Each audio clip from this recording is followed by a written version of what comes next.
Hi, I'm Carrie Blazer, the Divine Feminine, Reincarnation of Mary Magdalene. Thank you for clicking on my clip.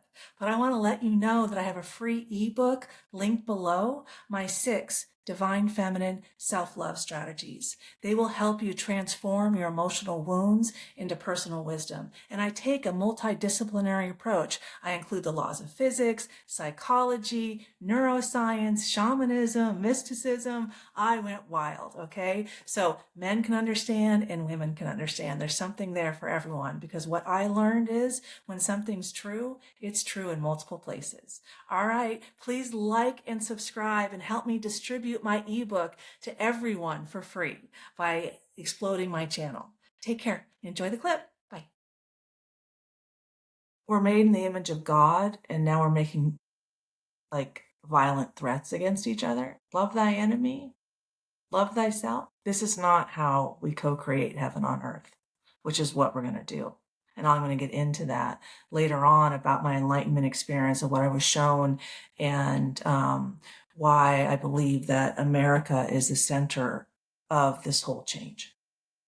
That's coming. Make Heaven Crowded tour. This is what I'm talking about. Christians believe heaven is elsewhere, but we live in a holographic universe. So the universe is a projection of our internal world. Heaven starts within. That's what the early Christians were teaching, but that was suppressed in the Council of Nicaea in the 4th century. And they only accepted 4 of the 17 Gospels because they were establishing nation states. They were establishing structure and control. And early Christians were in their own communities, self-love, having, they were outside of the structured environment. So that posed a problem. That way of living was not compatible with establishing nation states, so it was stomped out. Instead, we learn that, the exaltation of the Holy Cross, September 14th, which is the first day, I made a video on this channel saying I'm the reincarnation of Mary Magdalene, and I found out the next day that it was the exaltation of the Holy Cross, which teaches that the cross is the only ladder to heaven. Is that helpful? That sounds like control to me. And I understand this was, 1800 years ago, but the early Christians knew, and that's why they stomped it out. Other traditions knew, and they stomped it out. So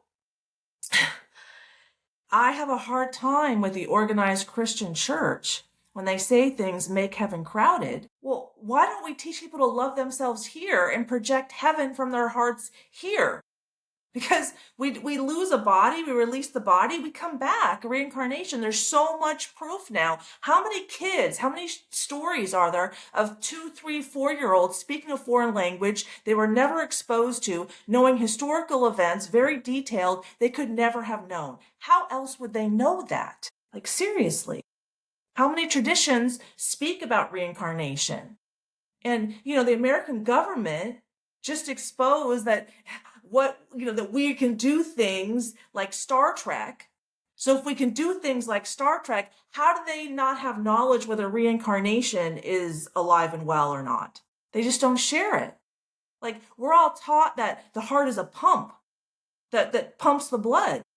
But it's scientific fact that the blood flows in a fetus before the heart is formed in a spiral, because we know that the field is the sole governing agency of the particle. The energy field governs the particle, the blood, and it flows in a spiral because that provides resilience, stability, and flexibility where a straight line breaks easily. But that's kept from us because we are too busy in our Christian worldview, the outside in. Just suffer in this lifetime, and then you'll die and go to heaven. Prove it. They can't. And their whole idea that Jesus is coming, and he's just going to heal everyone, well, how did that impact his soul and that overburden? That no one can take responsibility for operating their own soul properly and being mentally healthy, because that's where it starts. The field is the sole governing agency of the particle, proven by the field of epigenetics, meaning before genetics. The 5D comes before the 3D, the spiritual before the physical. When something's true, it's true in multiple places.